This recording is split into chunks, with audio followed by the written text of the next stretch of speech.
Bab 37. Dokter Hewan. Ya, para bandit ini telah menimbun persediaan makanan sebanyak ini, dan kami baru membawa sebagian saja. Perintahkan seseorang untuk menyiapkan makanan dulu, kita akan melanjutkan pekerjaan setelah selesai makan. Jawab Lin Hai. Bagus sekali. Dengan persediaan makanan yang banyak, penduduk desa tidak perlu khawatir akan menderita kelaparan lagi. Kepala desa, ini yang akan aku lakukan. Para bandit-bandit itu mempunyai persediaan makanan yang sangat banyak. Kita ambil setengahnya untuk dibagikan kepada semua penduduk desa, setengahnya lagi akan dibagi rata untuk para pemburu. Selain itu, ada juga wanita-wanita ini, mereka semua diculik oleh bandit ini.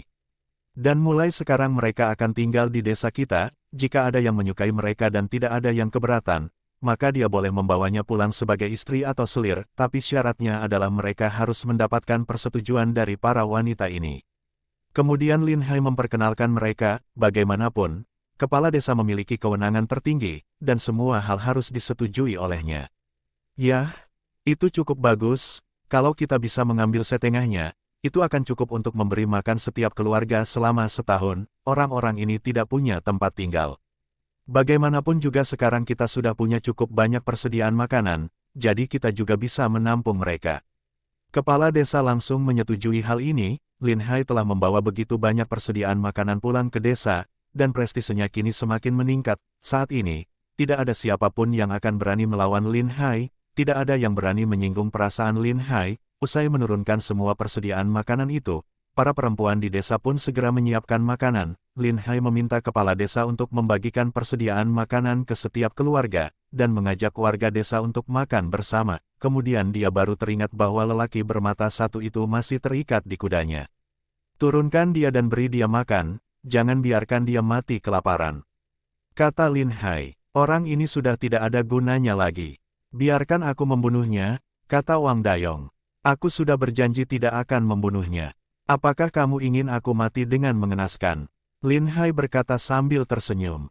Bukan itu maksudku, walaupun kamu sudah berjanji. Aku akan membunuhnya tanpa sepengetahuanmu, agar kamu tidak mengingkari janjimu.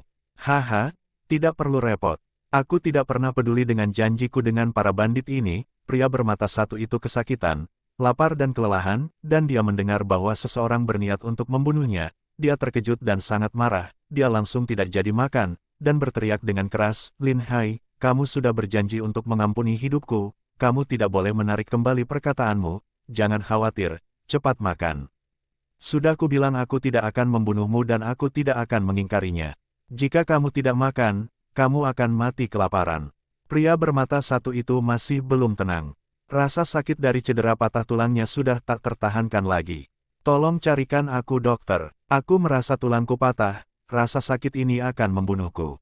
Lao He itu, bukankah dia seorang dokter hewan yang tahu cara menyambung tulang? Tolong panggilkan dia untuk memeriksa kondisi orang ini, kata Lin Hai. Oke, aku akan segera memanggil Lao He itu. Wang Dayong tidak bisa menahan tawanya. Lin Hai mencari seorang dokter hewan untuk menyambung tulang bandit itu, dan semua orang langsung tertawa terbahak-bahak ketika mendengar hal ini. Beginilah caranya menghadapi orang jahat seperti ini. Pria bermata satu itu sangat marah. Kamu tidak bisa memperlakukanku seperti ini. Kamu harus mencari dokter yang bisa merawat manusia. Ayolah, sudah cukup beruntung jika ada dokter hewan yang bisa menangani kamu. Di mana lagi kita bisa menemukan dokter di desa seperti ini? Jika mereka tahu bahwa kamu adalah pemimpin bandit, mereka tidak akan melayanimu, mungkin mereka akan langsung membunuhmu. Selain itu, Lao He itu sangat pandai dalam menyambung tulang, dan dia pasti bisa menyembuhkanmu. Lin Hai berkata dengan kesal, saat Lao He itu datang. Dia mengalami cedera patah tulang. Coba kamu periksa keadaannya. Lao He itu tercengang setelah mendengar hal ini.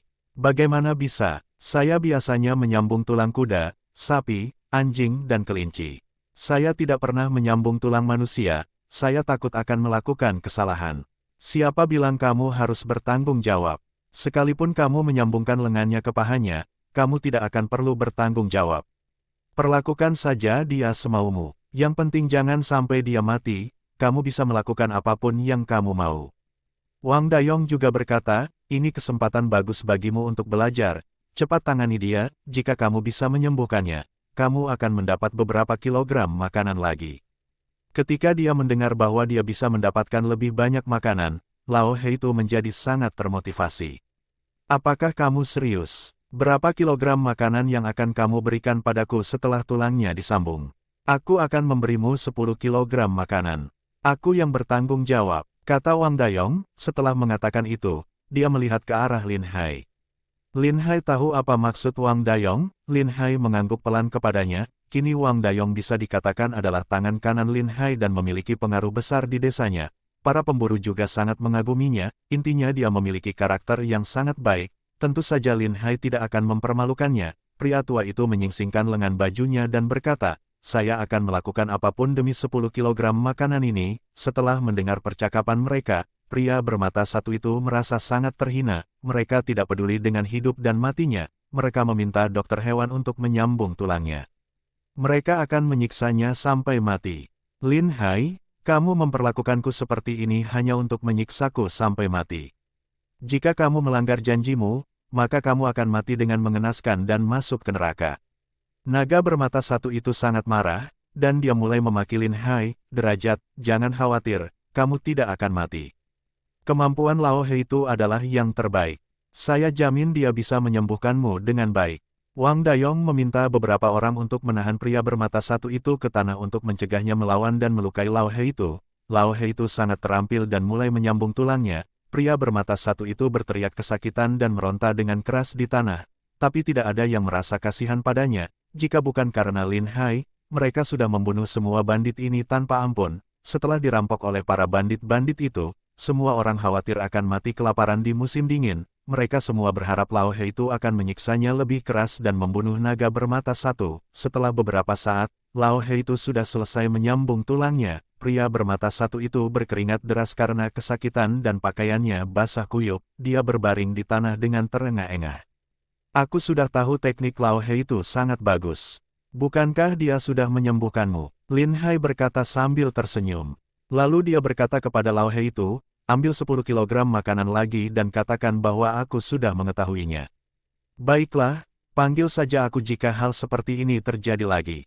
Lao He itu pergi dengan gembira, mata naga bermata satu ini terlihat dipenuhi dengan kebencian, dan giginya bergemeletup. Jika dia dibiarkan pergi, dia pasti akan membawa orang untuk membunuh Lin Hai, dan membunuh semua orang di desa ini. Seorang pemburu mengikatnya untuk mencegahnya melarikan diri. Lin Hai telah memberitahu mereka bahwa mereka harus mengawasinya dengan sangat hati-hati. Qi Bao masih dalam tahanan kita.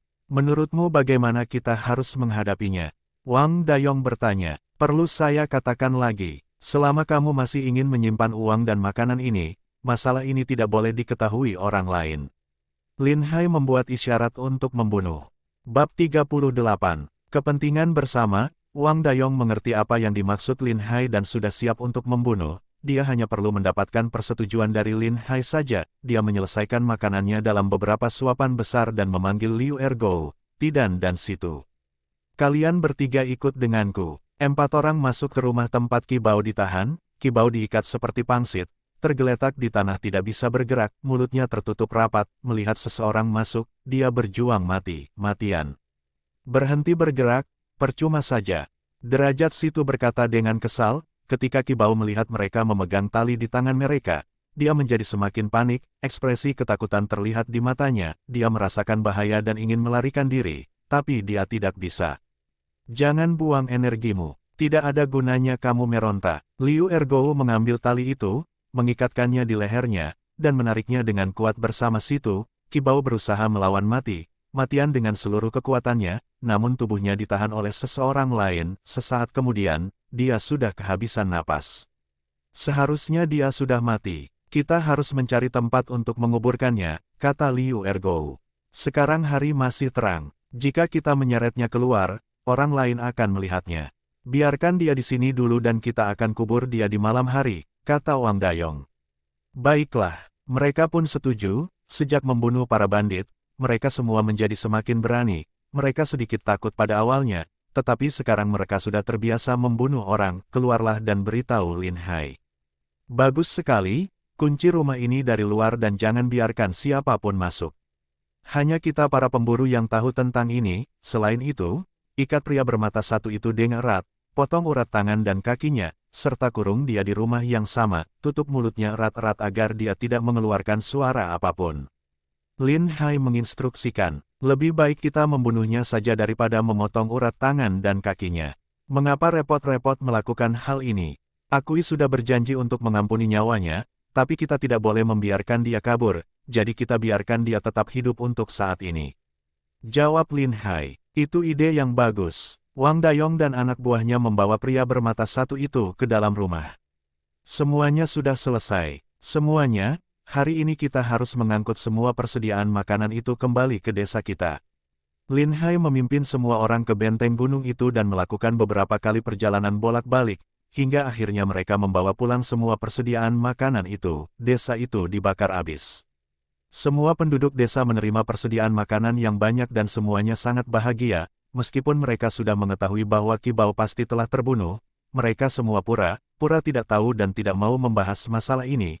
Para pemburu telah menguburkannya, semua orang di desa berkumpul di sekitar api unggun dan berpesta dengan meriah, demi mendapat makanan gratis. Mereka semua datang tanpa diminta. Lin Hai menunggu sampai semua orang berkumpul. Lin Hai berdiri di tempat yang tinggi dan berkata dengan keras, "Saya mengajak semua orang untuk makan malam hari ini dan untuk mengumumkan beberapa berita."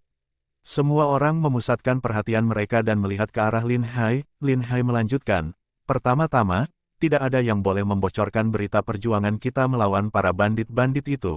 Semua harus menjaga rahasia ini begitu ada yang membocorkannya. Hal itu akan sampai ke pihak berwenang, dan semua persediaan makanan yang kita dapat akan diambil oleh pemerintah. Kita akan menderita kelaparan lagi." Kepala desa sudah menjelaskan hal ini. "Jangan khawatir, kami tidak akan memberitahu siapapun. Tidak ada yang mau mati kelaparan, dan kami tidak bodoh." Seseorang menjawab dengan suara yang keras. "Baiklah, saya tidak akan mengkhawatirkan hal ini lagi. Ada satu hal lagi. Saya berencana untuk mempekerjakan seorang guru agar semua anak di desa kita bisa bersekolah. Jika mereka bisa membaca, mereka akan bisa mengikuti ujian dan menjadi seorang sarjana. Mereka akan mendapatkan pekerjaan yang lebih baik di masa depan, setidaknya mereka tidak perlu bertani lagi. Mempekerjakan seorang guru akan memakan biaya yang besar bukan? Dan kita harus membangun sekolah, yang biayanya pasti sangat besar." Seorang warga desa berkata dengan ragu, "Jangan khawatirkan hal itu. Kami para pemburu yang akan membayar semua biaya pendidikan ini. Kalian hanya perlu menyuruh anak kalian untuk bersekolah." Sebelumnya Lin Hai telah memberitahu para pemburu terlebih dahulu bahwa dia akan membayar semua biaya pendidikan ini atas nama semua pemburu. Faktanya, Lin Hai yang membayar sendiri, pemburu lain tidak perlu membayar apapun dan bisa mendapatkan reputasi yang bagus, jadi mereka tidak ada masalah. "Ini hal yang bagus, kami pasti akan menyekolahkan anak kami ke sekolah." "Benar, itu hal yang bagus, jika mereka bisa membaca dan menulis.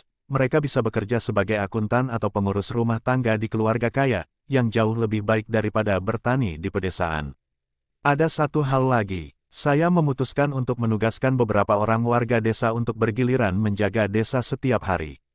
Terutama pada malam hari, kita perlu berjaga-jaga untuk mencegah serangan bandit lagi. Meskipun para bandit dari Gunung Laoyao sudah dimusnahkan, tetapi masih ada sarang bandit lain di sekitar desa, dan kekuatan mereka bahkan lebih besar. Jika kita ada persiapan, kita akan disergap oleh para bandit tersebut. Semua persediaan makanan kita akan dijarah lagi oleh mereka, sedangkan bagi yang bertugas, kami akan memberi mereka gaji harian, jadi mereka tidak akan bekerja dengan sia-sia," kata Lin Hai. Ketika beberapa orang mendengar bahwa mereka harus bergiliran menjaga desa, mereka sedikit tidak senang.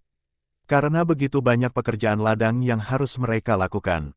Dan itu merupakan tugas jangka panjang, namun ketika mendengar akan ada uang dan gaji yang diterima, mereka langsung menjadi sangat bersemangat.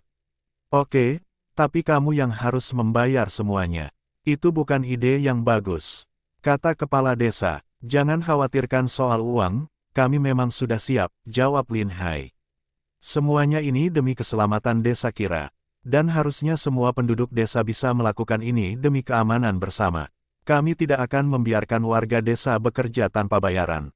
Kami juga mendapat beberapa ekor kuda dari desa pegunungan, yang akan membuat kita lebih nyaman dalam membajak ladang dan mengangkut barang. Kuda ini akan dipelihara di desa kita dan kami akan bergiliran mengumpulkan rumput untuk memberi makan kuda-kuda itu. Semua warga desa bisa meminjam kuda ini saat mereka membutuhkannya.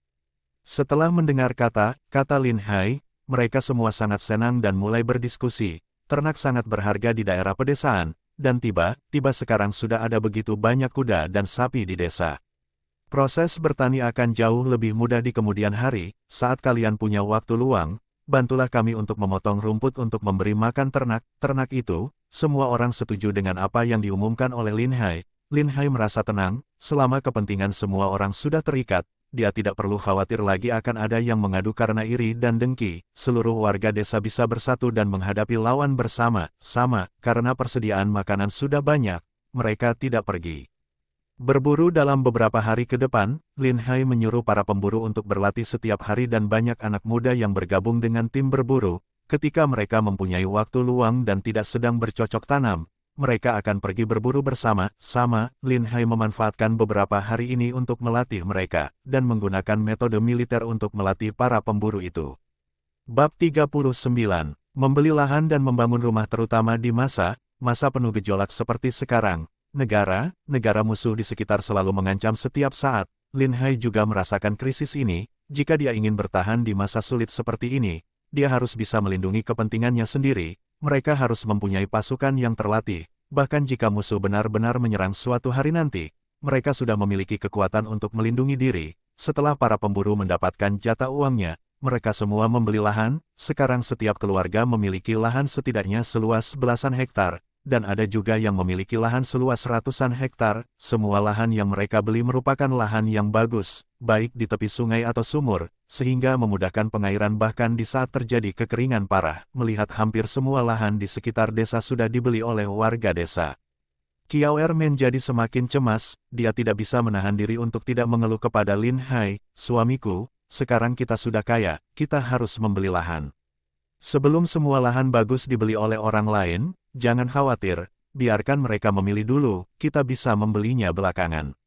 Nanti tidak akan malahan bagus yang tersisa lagi, jangan sampai kita harus membeli lahan di desa tetangga.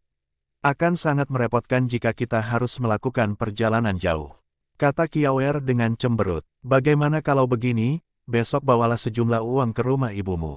Belilah sebidang lahan di sana dan mintalah bantuan keluargamu untuk mengurus lahan itu. Lin Hai berkata setelah berpikir sejenak. Lin Hai mendapat uang paling banyak dan dia tidak ingin menjadi sorotan. Saat ini, dia harus tetap low profile, membeli lahan dan meminta keluarga Kiao Er membantu mengurusnya. Dengan cara begini tidak akan membuat orang lain mengira dia kaya, sekaligus, dia juga bisa membantu keluarga ayah mertuanya. Mulai saat ini, mereka tidak perlu bekerja sebagai tukang kayu untuk mencari uang. Mereka cukup menjadi tuan tanah dan mencari beberapa orang penyewa saja. Tidak masalah, keluarga ibuku memiliki banyak lahan pertanian yang bagus. Jika kita membeli lahan pertanian itu, mereka pasti akan membantu kita mengurusnya. Katakan pada mereka bahwa hasil panen dari ladang akan dibagi rata dengan mereka. Bagaimana mungkin kita membeli lahan itu dengan uang kita sendiri? Sudah cukup jika kita bisa memberi mereka 20%. Kiao Er dengan cepat menjawab. Kita tidak kekurangan uang, jadi kita akan membantu orang tua kamu. Lakukan saja apa yang saya katakan dan belilah lahan seluas 100 hektar. Maka mereka tidak perlu bekerja sebagai tukang kayu lagi. Kiao Er sangat berterima kasih kepada Lin Hai. Dia tidak menyangka Lin Hai bisa begitu baik dan perhatian terhadap orang tuanya. Lin Hai sudah punya kemampuan, dan Kiao Er juga memiliki harga diri di saat dia pulang ke rumah ibunya. Bagi seorang wanita, ini adalah kehormatan terbesar. Keduanya sedang mendiskusikan hal ini, dan tiba-tiba Wang Dayong berteriak dari luar. Apakah Lin Hai ada di dalam kamar? Lin Hai berjalan keluar dan menjawab, apa yang kamu inginkan dariku? Bukankah kamu bilang ingin membangun rumah untuk para wanita itu? Kami sudah menemukan tempatnya dan tukang yang akan membangun rumah juga sudah ada. Sekarang semua warga sudah mempunyai uang. Mereka sudah bersiap untuk merenovasi rumahnya. Kami telah merekrut semua tukang dari seluruh negeri. Jawab Wang Dayong. Ini berita bagus. Rumah Lin Hai terbakar, jadi dia tinggal di rumah Wang Dayong sejak saat itu. Dia selalu merasa tidak nyaman. Terlebih lagi, uangnya sudah mencapai puluhan ribu tael perak. yang membuat dia sangat khawatir. Kiawer hampir tidak pernah keluar sekarang dan selalu tinggal di kamarnya setiap hari. Dia takut seseorang akan masuk ke kamarnya dan mencuri uang itu. Mari kita lihat, ayo bangun rumahku dulu. Lin Hai segera bersemangat, dia mengucapkan selamat tinggal pada Kiawer dan pergi bersama Wang Dayong. Total ada lebih dari 30 orang tukang yang sedang mengukur tempat itu. Lin Hai sudah mendesain gambarnya. Meski semuanya terhubung, setiap dua rumah memiliki halaman kecil, bahkan satu keluarga beranggotakan 3 orang bisa tinggal di rumah itu. Ketika Lin Hai melihat lokasi yang dipilih, itu adalah tanah kosong di dalam desa. Bagaimanapun, semua orang yang tinggal di sini adalah perempuan, dan mereka akan merasa lebih aman di desa. Semua pekerja sudah datang dan lokasi sudah disiapkan. Masalah terbesar saat ini adalah jumlah batu bata yang tidak mencukupi, biaya membelinya dari tempat lain dan membawanya ke sini terlalu mahal. Meskipun kamu bisa mengeluarkan banyak uang, tetapi aku rasa kita tidak perlu melakukan hal ini. Kata Wang Dayong, apa yang kamu katakan memang benar. Kita tinggal di dekat gunung dan dapat membangun tempat pembakaran batu bata dan menggali tanah dari gunung. Selain itu, kita tidak akan kekurangan kayu bakar dari pegunungan. Tidak perlu membeli batu bata, perempuan-perempuan ini juga bisa bekerja sebagai pekerja, asalkan mereka diberi makan. Wang Dayong sangat setuju setelah mendengar hal ini, kami juga harus mengeluarkan uang untuk membangun rumah bagi mereka, memang tidak ada salahnya untuk berkontribusi sedikit. Itulah yang saya rencanakan, dan saya sudah menanyakannya kepada mereka. Dan mereka semua bersedia bekerja.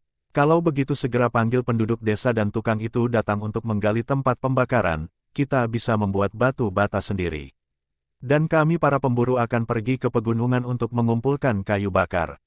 Tetapi akan ada masalah juga kalau kita menebang kayu. Gunung-gunung itu milik pemerintah. Kalau kita tidak meminta izin dari pemerintah terlebih dahulu, akan sangat merepotkan jika pemerintah mengetahui hal ini. Tidak akan ada yang tahu kalau kita pergi diam-diam. Lagi pula, kalau kita pergi ke Gunung Utara untuk menebang kayu, tidak akan ada pejabat pemerintah yang berani pergi dan memeriksa ke sana dan pohon itu akan tumbuh kembali dalam beberapa tahun, jadi tidak ada yang perlu ditakutkan. Lin Hai berkata sambil tersenyum, Wang Dayong masih sedikit khawatir, pemerintah juga mengorganisir anak muda yang kuat untuk berburu setiap tahun, jika ada yang kedapatan menebang pohon secara ilegal, itu merupakan kejahatan serius. Saya pikir kita harus lebih berhati-hati. Mengapa kita tidak mengeluarkan sejumlah uang untuk membeli sebuah bukit saja? Masalahnya adalah aku tidak punya cukup uang sekarang, aku pikir mendapatkan lebih dari 20.000 tael perak itu sudah banyak, dan saya mendapat lebih dari 10.000 tael perak. Sekarang setelah membangun rumah dan mendirikan sekolah, saya akan menghabiskan uang seperti menyiram air. Jika saya membeli bukit lagi, saya khawatir saya akan menghabiskan semua uang saya. Lin Hai menghela nafas tanpa daya, tidak masalah untuk mendukung wanita ini, tetapi masalah lainnya adalah jumlah pemburu kini telah bertambah menjadi lebih dari 50 orang. Lin Hai adalah satunya orang yang mengurus dan membiayai semua pelatihan dan makanan. Sehari tanpa berburu adalah sehari kerugian. Apalagi latihannya sangat berat. Mereka harus makan daging setiap kali makan dan makan lebih banyak dari biasanya. Tidak ada yang bisa dilakukan tanpa uang. Bagaimana kalau begini, kita bisa memotong beberapa cabang kering dari pohon dan itu akan dihitung sebagai pemangkasan pohon. Bahkan jika pemerintah mengetahui hal ini, kita tidak akan terkena masalah. Sepertinya hanya ini satu-satunya cara yang paling tepat. Kita perlu menyiapkan kayu bakar yang banyak terlebih dahulu. Batu bata tidak bisa dibuat tanpa kayu bakar. Kalau begitu mulai sekarang, kita akan berlatih setengah hari dan melanjutkan untuk menebang kayu di setengah hari lainnya. Kita akan pergi berburu setiap 2 hari sekali untuk menyediakan makanan bagi semua orang. Oke? Mulai hari ini aku akan menyuruh semua orang pergi ke gunung untuk mengumpulkan kayu bakar. Ada sekitar 50 orang di sini. Semuanya menunggangi kuda dan kereta. Mereka menuju Beisan dengan perkasa. Dengan banyaknya orang, mereka tidak takut bertemu dengan binatang buas. Meskipun mereka bertemu dengan sekawanan serigala pada saat yang bersamaan. Ketika mereka sudah sampai di Beisan, mereka semua berhenti. Lin Hai, dari mana kita harus mulai memotong kayu? Liu Ergo bertanya kepada Lin Hai. Bersambung